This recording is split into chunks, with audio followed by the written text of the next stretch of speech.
Vajra Bharavi.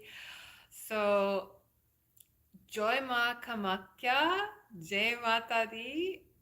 Today we will read from Dr. Richard Eaton's book. He is a very prominent historian of South Asia, and he has some videos as well where he presents his research. I think he's affiliated with Yale University, at least when he was working on this book. He writes about the interaction of indigenous Bengali culture with rulers of other traditions such as Islam. Similar traditions, this is one of the chapters about the foundation of the new dynasties there. Similar traditions circulated in Bengal concerning the foundation of independent Muslim rule there. In 1243 to 44, the historian Minhaj al-Siraj visited Lucknowti, where he recorded the following anecdote. Before embarking for India, the future Sultan of Bengal, Ghiyath ad-Din Awaz, 1213 to 27, was once traveling with his laden donkey along a dusty road in Afghanistan. There he came upon two dervishes clothed in ragged cloaks. When the two dervishes asked the future ruler whether he had any food, the latter replied that he did, and took the load down from the donkey's back. Spreading his garments on the ground, he offered the dervishes whatever victuals he had. After they had eaten, the grateful dervishes remarked to each other that such kindness should not go unrewarded. Turning to their benefactor, they said, "Go thou to Hindustan, for that place which is the extreme point of Mohammedanism we have given unto thee." At once the future sultan gathered together his family and set out for India, in accord with the intimation of those two dervishes. In the Perso-Islamic cultural universe of the 13th and 14th century, Bengal really did, in some sense, belong to these two dervishes, that they might entrust it to a kind stranger. This is Dr. Richard Eaton's analysis. So, if you are following news of South Asia, you may or may not have heard of this gruesome murder. Super gruesome, which involved modern day Bangladesh. So, in the medieval times, it wasn't really clear like the division between Bangladesh and India. It was just all like this Indian Ocean sphere, as you can read from historians like Dr. Sunil Amrit. He researches on climate change and South Asia. And unfortunately, recently there was also a cyclone. But before the cyclone, this murder happened before the cyclone. A Bangladeshi politician was living in Kolkata. Kolkata is the capital of West Bengal. And somehow his constituents found him in Kolkata. They killed him, they chopped him up, and then they spread his remains around Kolkata. I'm not quite sure if that was part of a ritual or it was just them being like, let's make sure no one finds what we did. The West Bengal police were very efficient and they found the remains around Kolkata city. And they also captured some of the alleged culprits involved in this case.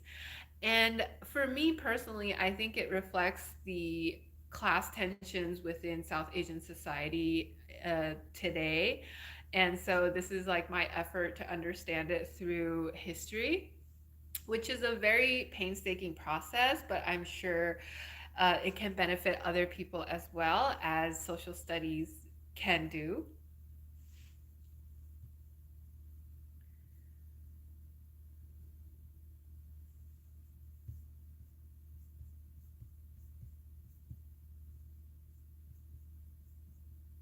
So there's a sheikh who was criticizing this Raja, who was a Hindu Brahmin and converted to Islam, called Raja Ganesh.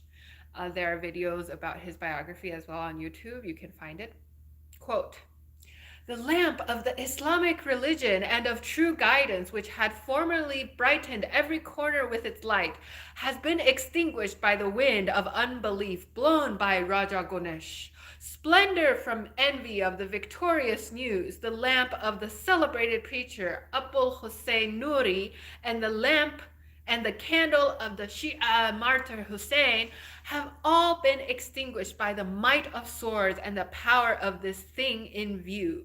What does one call the lamp and candle of men, whose nature is devoid of virility, when the abode of faith and Islam has fallen into such a fate?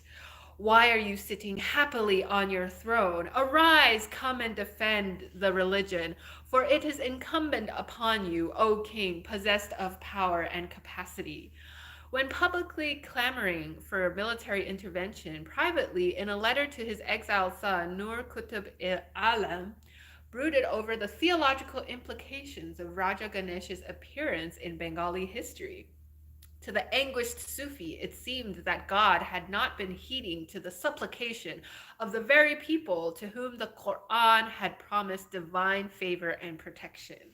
Infidelity, he wrote, has gained predominance, and the kingdom of Islam has been spoiled. Neither the devotion and the worship of the votaries of God proved helpful to them, nor the unbelief of the infidels fettered their steps. Neither worship and devotion does any good to his holy divine majesty, nor does infidelity do any harm to him. Alas, alas, oh, how painful! With one gesture and freak of independence, he caused the consumption of so many souls, the destruction of so many lives, and shedding of so many bitter tears. Alas, woe to me! The sun of Islam has been obscured, and the moon of religion has become eclipsed. End quote. But the fortunes of Bengali Muslims did not ebb as the Sheikh had feared. Once the stormy period of Raja Ganesh had subsided, his converted son resumed the patronage of the Chishti establishment, their Sufis of Bengal, reconfirming the Chishti court alliance that had been established between Nur Qutb Alam's father and the dynasty's founder. Both Sultan Jalaluddin and his son and successor Ahmed reigned 1432 to 33, became disciples of Nur Qutb Alam himself, and 12 succeeding sultans down to the year 1532 enlisted themselves as disciples of the descendants of Sheikh Ala ul Haq. By the end of the 15th century, the tomb of Sheikh Nur Qutb-e-Alam in Pandua had become in effect a state shrine to which Sultan Alauddin Hussein Shah, reigned 1493 to 1519, made annual pilgrimages. Despite the mutual patronage and even dependency between Bengal Sufis and its rulers, one also detects an undercurrent of friction between the two, occasionally erupting into hostility. This friction derived from the radical distinction made in Islam between deen and dunya, religion and the world. Withdrawn from worldly affairs and living in a state of poverty, self-denial, and remembrance of God, the Sufi recluse was in theory dramatically opposed by the ruler-administrator, glittering in his wealth and utterly immersed in worldly affairs. Worldly affairs. Sufis who rejected the world made much of their refusal to consort with worldly people, including, above all, royalty. Conversely, rulers sometimes suspected their Sufi allies or even feared having around them such popular, charismatic leaders who might conceivably stir up the mob to riot or rebellion. Here we may consider an inscription of Sultan Sikandar Ilyas Shah, dated 1363, in which the king dedicated a dome he had built for the shrine of a saint named Maulana Atta. Although the sheikh may have been the king's contemporary, Maulana Atta was more likely an earlier holy man whose shrine had become the focus of an important cult by the time the inscription was recorded. In this dome, the inscription reads, which had been founded by Atta, may the sanctuary of both worlds remain. May the angels recite for its durability till the day of resurrection. We have built over you seven solid heavens. Quran al Karim 78:12. By the grace of the builder of the seven wonderful porticos, who hath created seven heavens one above another, Quran 67 3, chapter 67, verse 3, may his names be glorified. The building of this lofty dome was completed. Verily, it is the copy of a vault, a shell of the roof of glory, referred in this verse, and we have adorned the heaven of the world, literally lamps. Quran chapter 67, verse 5. This lofty dome in the sacred shrine of the chief of the saints, the unequaled among inquirers, the lamp of truth, faith, law, Maulana Atta, may the High Allah bless him with his favors in both worlds, was built in order of the Lord of the age and the time, the causer of justice and benevolence, the defender of towns, the pastor of people, the just, learned, and great monarch, the shadow of Allah on the world, the shadow of Allah on the world, distinguished by the grace of the merciful Abul Mujahid Sikandar Shah, son of Ilyas Shah, the Sultan, may Allah perpetuate his kingdom. The king of the world, Sikandar Shah, in whose name the pearls of prayer had been strung, regarding him they have said, may Allah illuminate his rank, and regarding him they have prayed, may Allah perpetuate his kingdom. End quote of the inscription.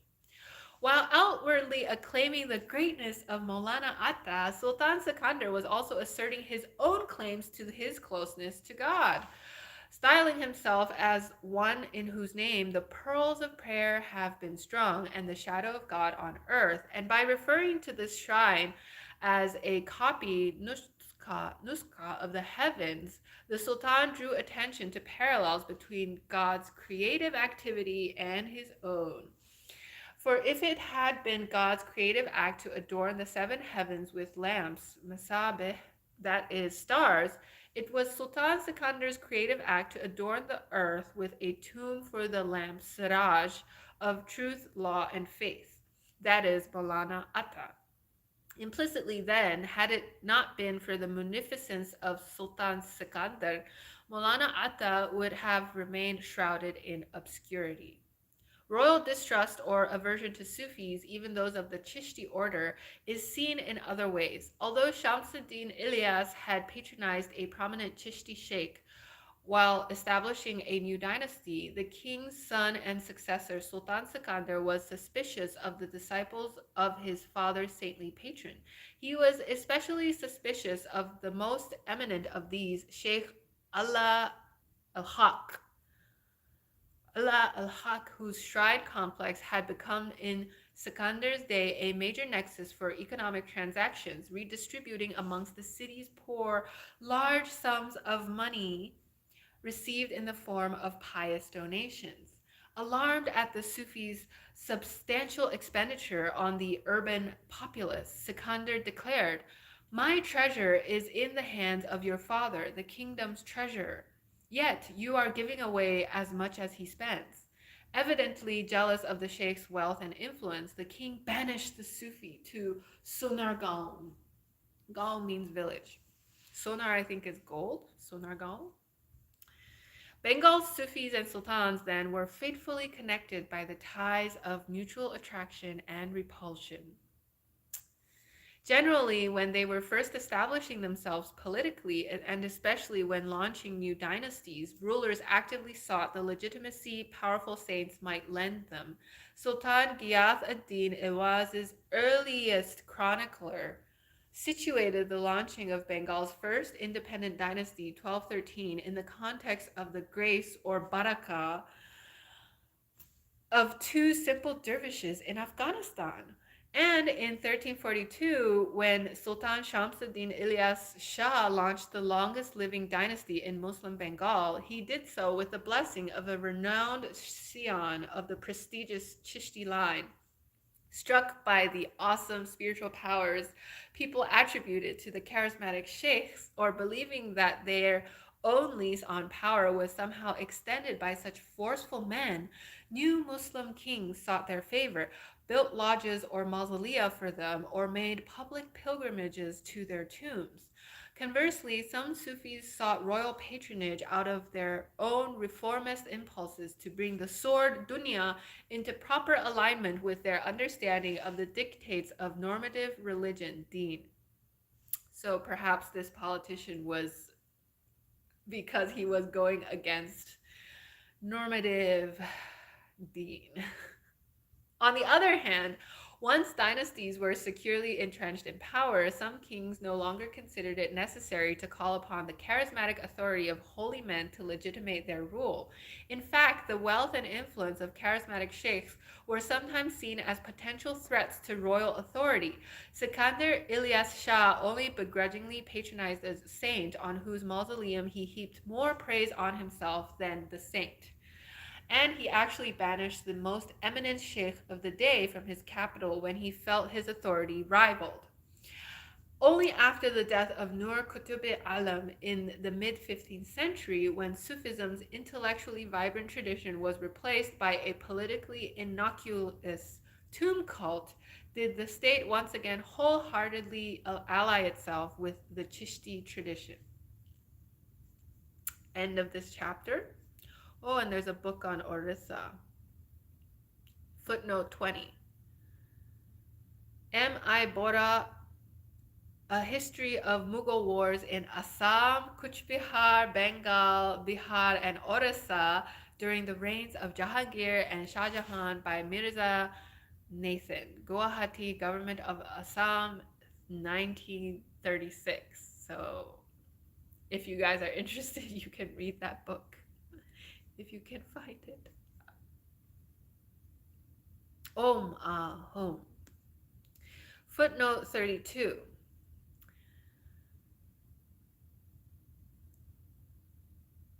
Seven Sanskrit mantras associated with the seven spinal nerve centers are all identified with Arabic names of gods, so that, for example, Hum is translated as Yarab, and Om is translated Yakadim, O Ancient One. These were not so much translations as they were attempts at finding functional equivalents between yogic words of spiritual power and the names of God as used by the Sufis. See Yusuf Hussein, Haud al-Hayat 300, and Ernst, Arabic version forthcoming. Even I was looking this up. I was like, we have this name for the navel region in Chinese. It's called Xia Dan Tian. And I was trying to find the chakra equivalents in the Chinese language. So yeah, history is cool. Yoga is cool. Economy, society, and culture. These people, the Bengalis, this is a quote, these people, the Bengalis, owe all their tranquility and prosperity to themselves, for its source lies in their devotion to agriculture, whereby a land originally covered with jungle has been reclaimed by their unremitting toil in tilling and planting. The political economy of the Sultanate. The advent of Indo-Turkish rule fundamentally altered Bengal's physical and social landscape. In the mid-14th century, for example, the visiting Chinese merchant Wang Dayuan noted that the agrarian frontier had pushed far into the delta's hinterland, transforming formerly forested areas into fields of rice paddy. See chapter above. It was also under Muslim rule that Bengal's economy became thoroughly monetized. So before they might have engaged more in trade of objects for objects, and then now we are using money in Bengal because of the Muslims dynasty. It is true that kings of the Chandra dynasty circa 825 to 1035 had minted silver coins, and that from the 9th or 10th century, at least, the delta's southeastern corner had been integrated into a wider Indian Ocean economy Shout out Bahrain. But in Pala or Sena times, the major part of the delta is not known to have used metal coinage at all. By contrast, from the 13th century to the 17th, the Muslim rulers' silver coin, the tanka, circulated uninterrupted throughout the region. In fact, the sequence of local conquests and bulges into the money supply suggests that Indo Turkish rulers were driven into Bengal's hinterland, at least in part by their thirst for uncoined silver. This is gold. I have silver somewhere. Yeah, you guys can look up the history of silver. It's very illuminating. I am not that familiar, but some suggest that's why Latin America is what it is today because of the need for silver throughout the world. Each new conquest on Bengal's southern, eastern, or northern frontiers was followed by an expansion in the volume of silver coinage in circulation, the victors minting tankas from the accumulated silver stocks of undefeated Hindu kingdoms. Sultan Rukn ad-Din Kai Kaus's conquest of southeastern Bengal in 1291 was followed by a substantial flow of bullion, for example, which was quickly converted into coinage. The conquest of the Sonargaon region in eastern Bengal by Sultan Fakhruddin Mubarak Shah, reigned 1338 to 49, was also followed by increases in the silver supply. The same was true of Sultan Sikandar's 1358 conquests in Kamrup or northern Bengal. The supply of coined silver leveled off during the late 14th century, but in 1420, when Sultan Jalaluddin Muhammad reconquered much of eastern Bengal after an unsuccessful rebellion there, stocks of silver coinage again soared. So did they in 1494 when Sultan Alauddin Hussein Shah reconquered Kamrup in northern Bengal. In addition to silver coin from the booty of defeated kingdoms in the region, substantial quantities of treasures were imported in exchange for goods locally manufactured for export. As early as 1415, we hear of Chinese trade missions bringing gold and silver into the delta, in addition to satin, silks, and porcelain. A decade later, another Chinese visitor remarked that long distance merchants in Bengal settled their accounts with tankas, the silver. The pattern continued throughout the next century. Silver and gold, wrote the Venetian traveler Cesare Federici in 1569, from Pegu, Burma, they carried to Bengala, and no other kind of merchandise. The monetization of Bengal's economy and its integration with markets throughout the Indian Ocean greatly stimulated the region's export manufacturing sector.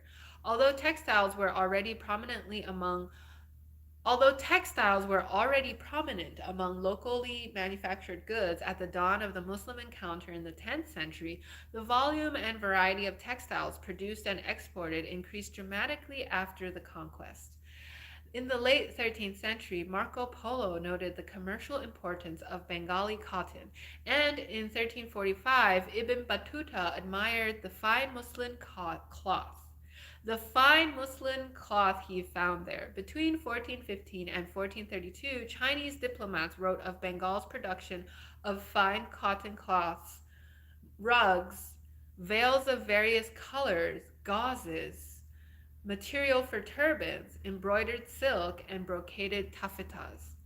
A century later, Ludovico di Varthema, who was in Gaur between 1503 and 1508, noted 50 ships are laden every year in this place with cotton and silk stuffs.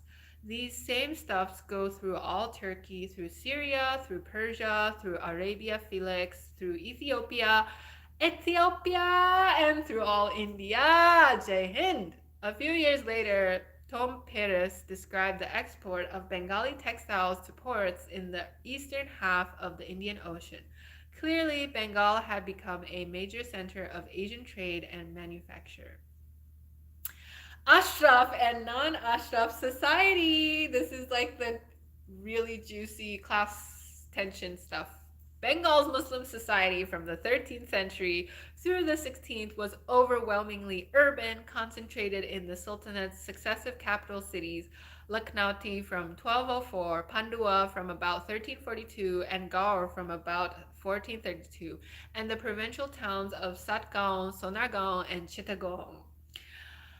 Shout out Chittagong Hill Tracts, where there's really nice religious and biodiversity. Although new garrison towns regularly sprang up in the interior as the numismatic and epigraphic money evidence shows, see map 2, the preeminence of the capital cities was assured since members of the provincial nobility, regardless of where their land assignments were located, had to maintain residences there. Gaur, especially, was by all accounts a splendid city, one of the best that I had hitherto seen, wrote Ludovico di Varthema in the early 16th century when it had attained a population of 40,000. In 1521, a visiting Portuguese described the city as very big. Foreigners were much impressed by the wealth of long-distance merchants who reside in Sultanate's capitals. In 1415, a Chinese envoy wrote of the men in Pandua who wear a white cotton turban and a long white cotton shirt. On their feet, they wear low sheepskin shoes with gold thread. The smarter ones think it the correct value to have them designs on them. Every one of them is engaged in business, and the value of which may be 10,000 pieces of gold. Gold. Gold. Around 1508, Varthema found in Gaur the richest merchants I have ever met with. 10 years later, Duarte Barbosa also described wealthy Arabs, Iranians, Abyssinians, and Indians of Gaur.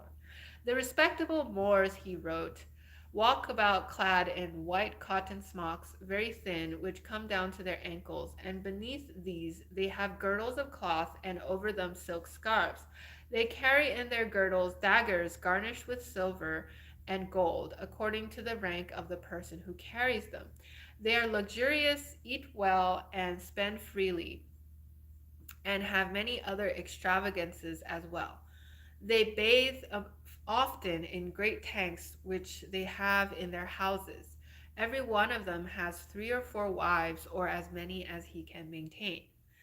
The nobles and merchants described above formed part of the Muslim elite or ashraf, which also included urban Sufis, religious officials, ulama, and foreign-born soldiers and administrators. In fact, foreign origin, even if only of one's ancestors, formed an important, if not defining, element of ashraf identity.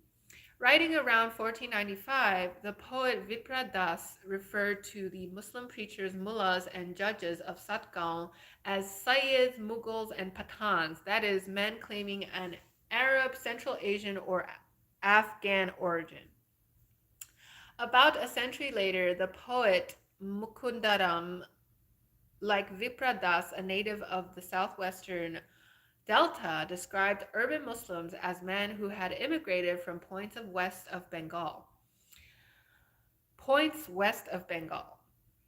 Religious sentiment also inclined Ashraf Muslims to look westward. In 1505, the patron of a mosque in Sonargaon proudly counted himself as one who has made a pilgrimage to Mecca and Medina and has visited the 2 footprints of the Prophet. Similarly, a 1567 inscription on a congregational mosque in Old Malda compared it with the Holy Shrine, referring to Malda's house of worship as the second Kaaba, Thani Kaaba. For the devout, phrases such as these serve to mitigate the great distance separating Bengal from Islam's holiest shrines in Arabia, tenuously linked to the Delta by a long and dangerous sea voyage. Prominent among the Ashraf were judges or qadis who possessed sufficient expertise in law to arbitrate disputes. Below them in status were the mullahs, the ubiquitous ordinary preachers and the least educated members of the establishment. An inscription on the Congregational Mosque at Satgaon, dated 1529, hints at how these two members of the Ashraf interrelated. Because the body of mullahs and landholders arbab will be cursed by God if they defraud public endowments, it is binding and necessary that governors and qadis prevent such frauds, so that on the day of judgment they will not be seized for their oppressions. This suggests that the court relied on the qadis together with the governors to curb what is considered the mullah's fraudulent ways, in this case, a tendency to defraud public endowments. In Persian Arabic, it's known as waqfs, WAQF, and it's currently trending on Twitter. X.com. It used to be called Twitter, and now it's called X. Let's see what's trending. Waqfs.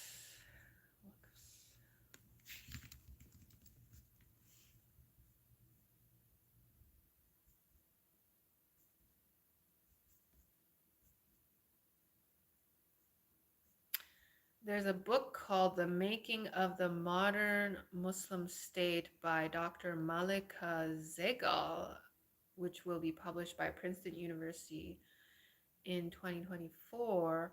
So yeah, like these public endowments allow for like orphans and widows to get like some basic necessities of human rights in pre-modern times. I'm not quite sure why it was trending in India.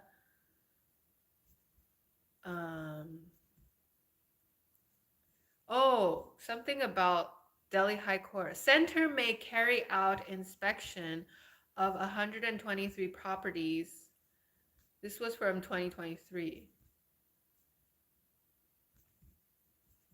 So maybe currently this debate is continuing, like the state wants to control regional Waqf property in India. That is my... Okay, let's add India, because the results are showing me like different regions.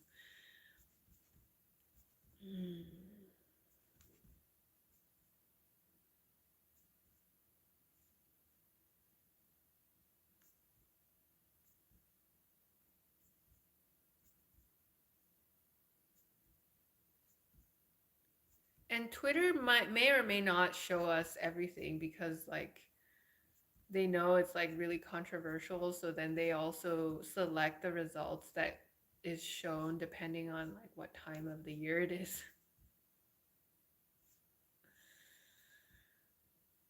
Someone asked, where can I read the history of waqfs and waqf law in India? Okay, I'll post Richard Eaton's book later. Okay, let's continue reading. This suggests that the court, right, so mullahs are worse than qadis. Qadis were also the most visible representatives of royal authority vis-a-vis non-Muslims, since they were charged with maintaining public order generally. In the early 16th century, for example, when the devotees of a Hindu cult caused a public disturbance with their ecstatic singing in the Bengal town of Nadia, local Muslims complained to the town's qazi. Although the judge excused that particular violation of public order, he warned that he would punish future infractions by confiscating the property of violators. Socially distinct from the Ashraf were Muslim urban artisans who formed part of Bengal's growing industrial proletariat. Their organization into separate endogamous communities, jati, with distinctive occupations paralleled the organization of Hindu society in the southwestern delta and suggests their origins in that society. Mukundaram mentions 15 Muslim jatis in a list of communities inhabiting an idealized Bengali city of his day. Weavers, Jola, livestock herders, Mukheri, cake sellers, Pitari, fishmongers, Kabari, converts from the local population, Garasal, loom makers, sanakar, circumcisers, hajam, bow makers, tirakar, paper makers, kagaji, wandering holy men, kalandar, tailors, darji, weavers of thick cord, benata, dyers, rangrej, users of hose, halan, and beef sellers, kasai. So thoroughly were these groups integrated with Bengali society that by the late 16th century, when Mukundaram was writing, it was possible, it was impossible to conceive of a city that did not have, alongside the long list of Hindu jatis, a full complement of Muslim artisan groups. Moreover, these groups constituted the earliest known class of Bengali Muslims. Fully five of them, the weavers, loom makers, tailors, weavers of thick ribbon, and dyers, were linked to the growing textile industry and were probably recruited from among existing Hindu castes already engaged in these trades or from amongst former agriculturalists or skilled laborers responding to labor demands created by the expanding industry. Government demand appears to have brought into existence still other groups of Muslim artisans. The bow makers, for example, provided weaponry for the kingdom's armed forces, while paper makers would have met both the bureaucracy's appetite for files and the Muslim religious elite's demand for books. Books! In fact, nearly half the Muslim jatis listed by Mukundaram bore Perso-Arabic names, suggesting that they had come into being only after the Turkish conquest. Hindu society responses to the conquest. We need some coffee for this section, so stay tuned.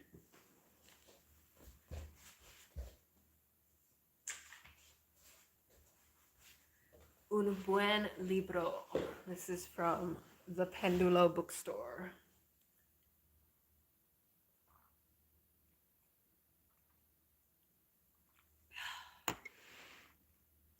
The advent of Indo-Turkish rule meant an abrupt end to official patronage for those Brahmins who had served the Sena government as ritual priests, astrologers, ministers, advisors, or financial officers.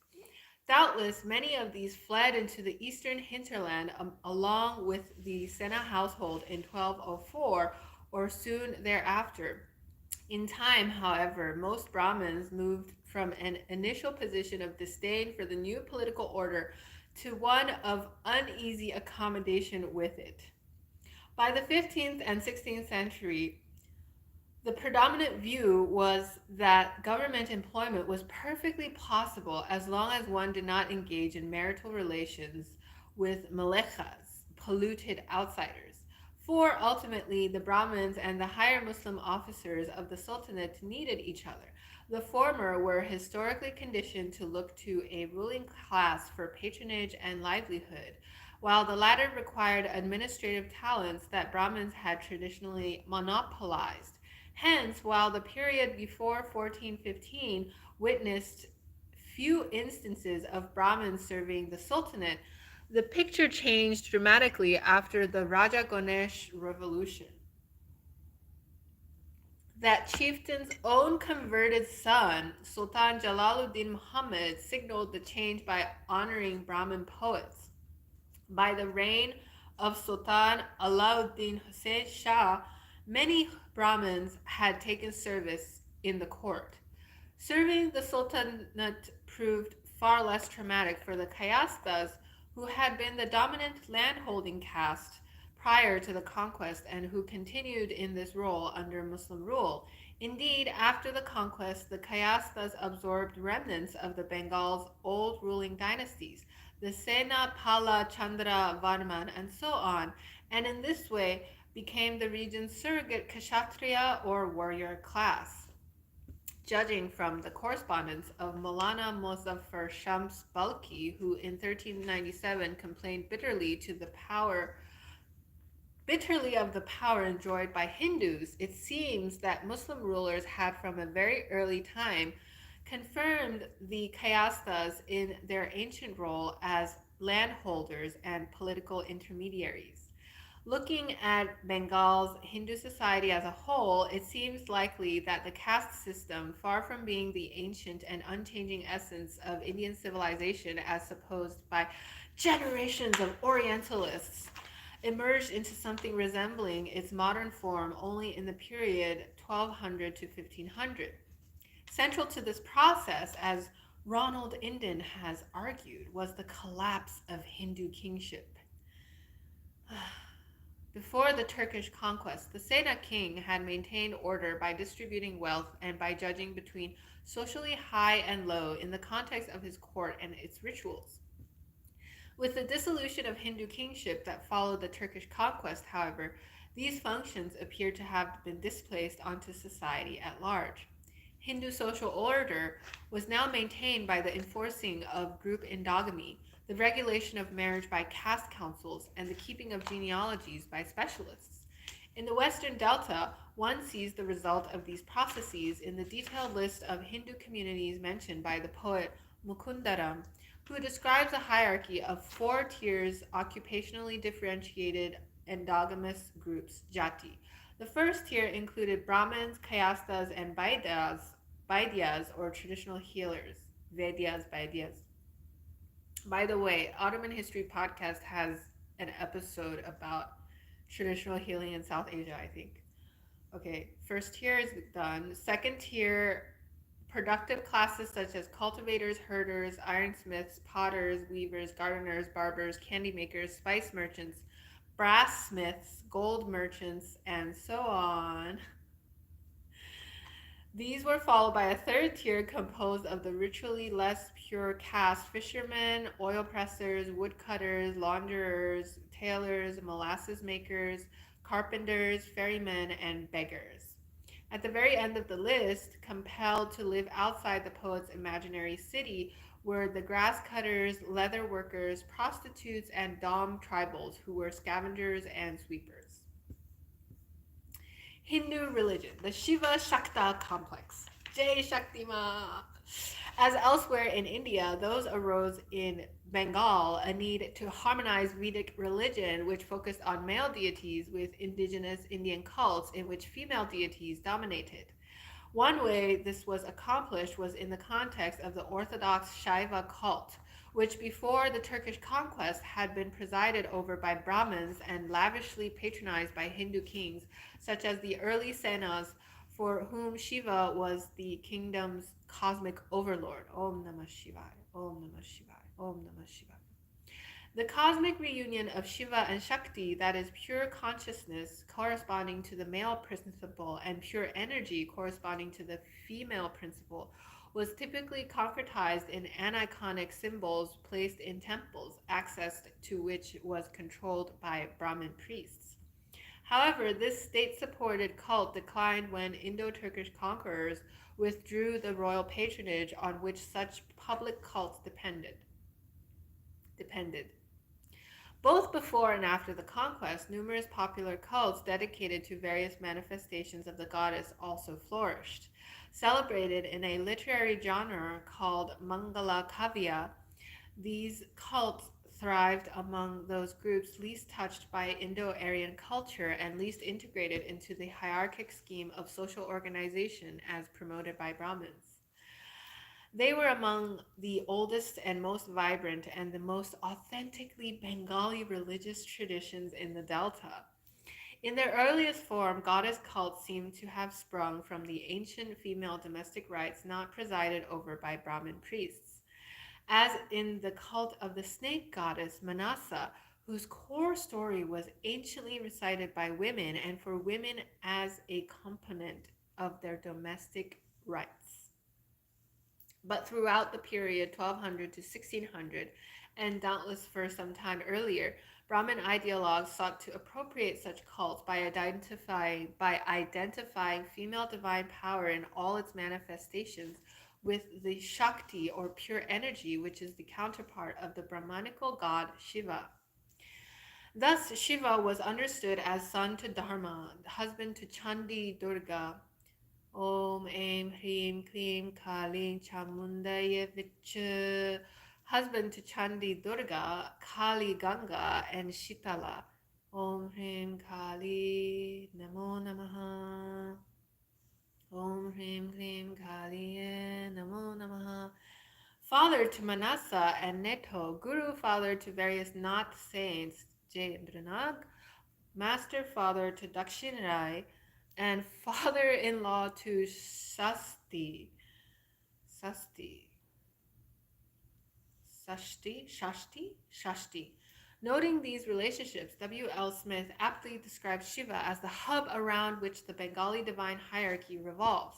But these folk deities experience varying degrees of accommodation with Brahminical orthodoxy, ranging from a rather complete incorporation into the Hindu pantheon, with full benefits of Brahminical patronage, to a more marginal place within the pantheon, with only hesitant acceptance by Brahmins, extending at least to AD 1000, so the 11th century.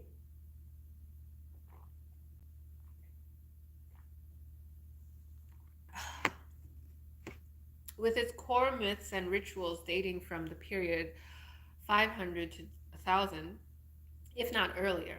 The cult of the snake goddess Manasa was well established by the time of the Turkish conquest.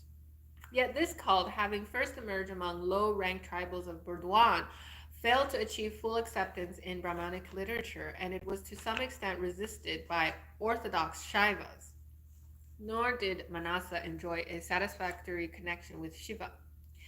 Like other folk deities, she had a kin tie with the great god, in her case as a daughter, but she could never compete with deities identified as Shiva's wife, such as her principal rival, the goddess Chandi. The cult's struggle to gain full acceptance is evident in its central myth.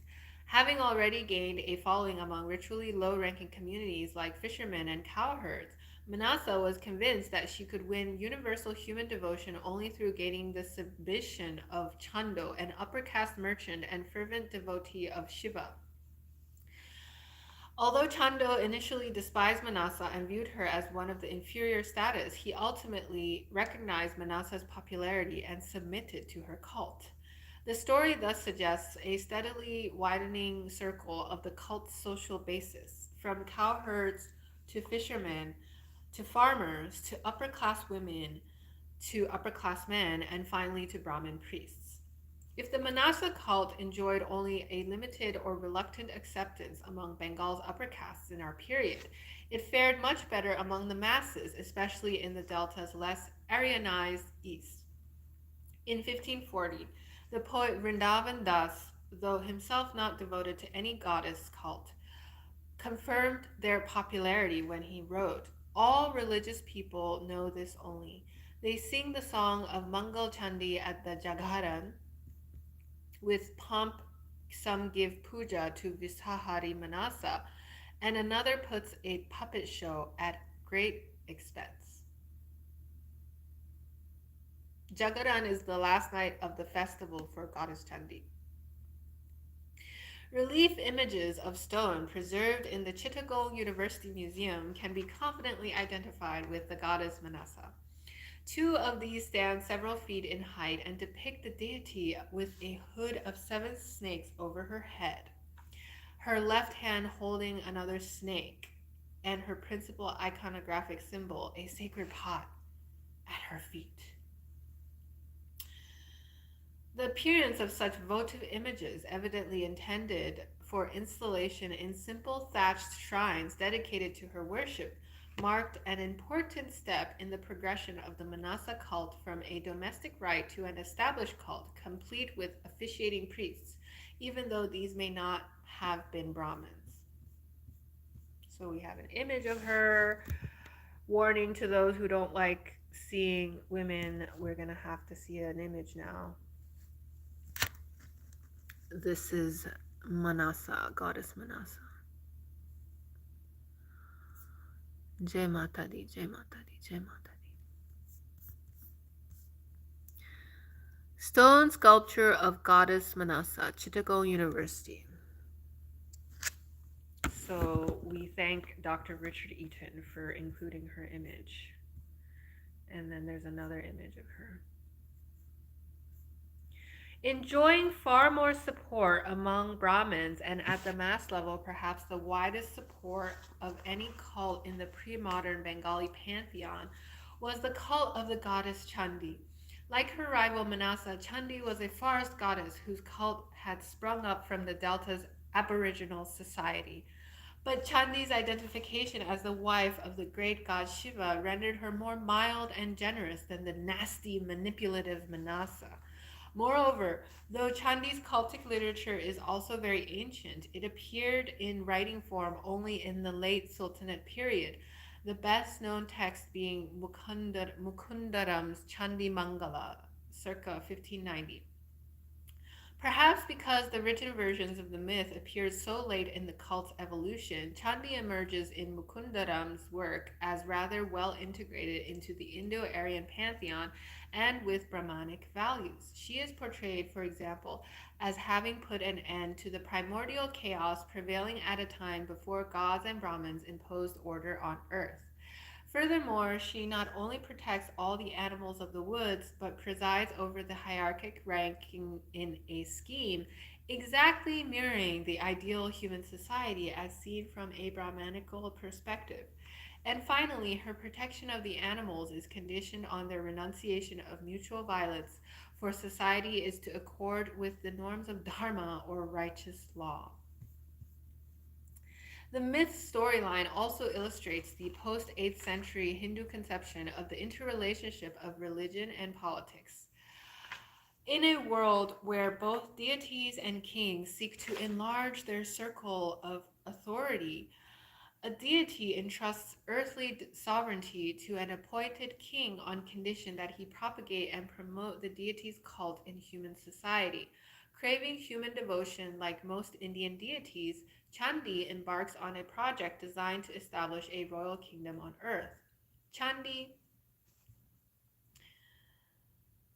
So here, the narrative focuses on a low caste hunter named Kalaketu, to whom the goddess assigns the sovereignty of her forest kingdom. In return for this, the hunter must renounce the hunt, build and populate a city in the forest, and construct a glorious temple dedicated to her, in this way propagating Chandi's cult among humans. All this underscores the goddess's fundamentally political role, seen in the dual sovereignty that she and her human protege exercise over the forest kingdom.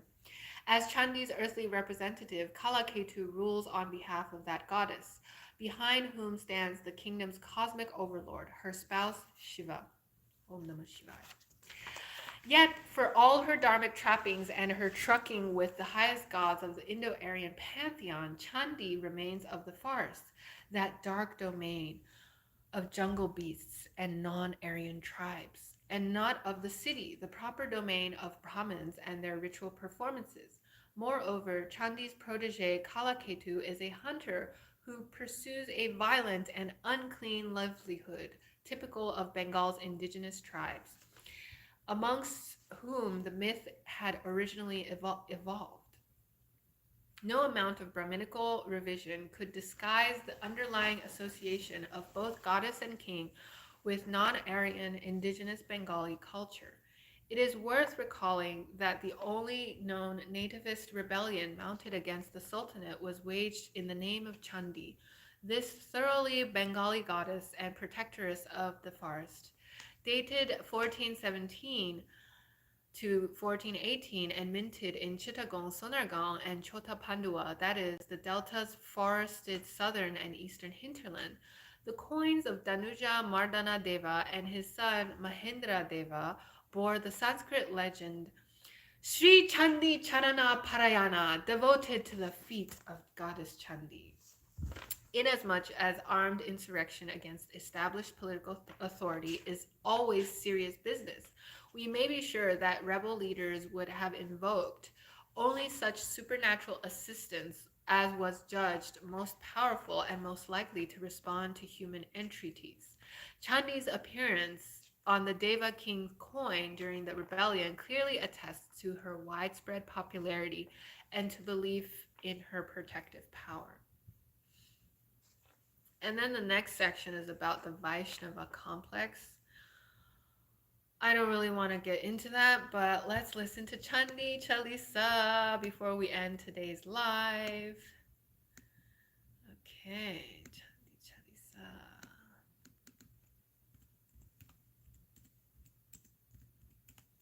This is not of Bengal, this is of Jammu.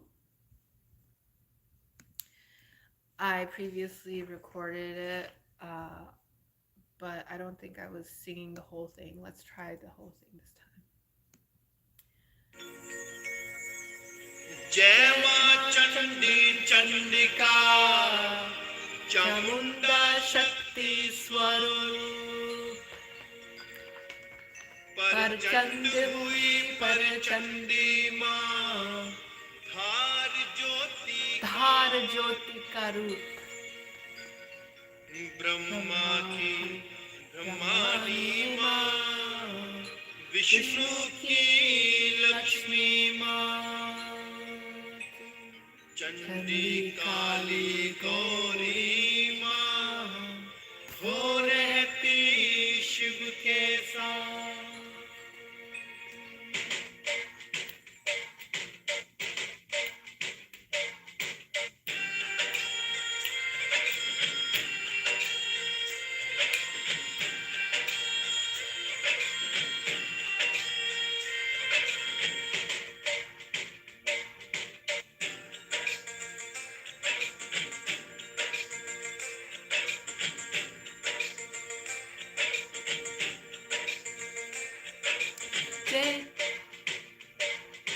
जय चामुंडा जय मां चंडी जय मां शिवानी जय परचंडी मत मंगल मंगल करनी करुणामयी मां संकट हरणी दिव्य ज्योति की दिव्य दृष्टि किसी से सकल है सृष्टि ब्रह्मा विष्णु ने ध्याया देव ने भी मां को मनाया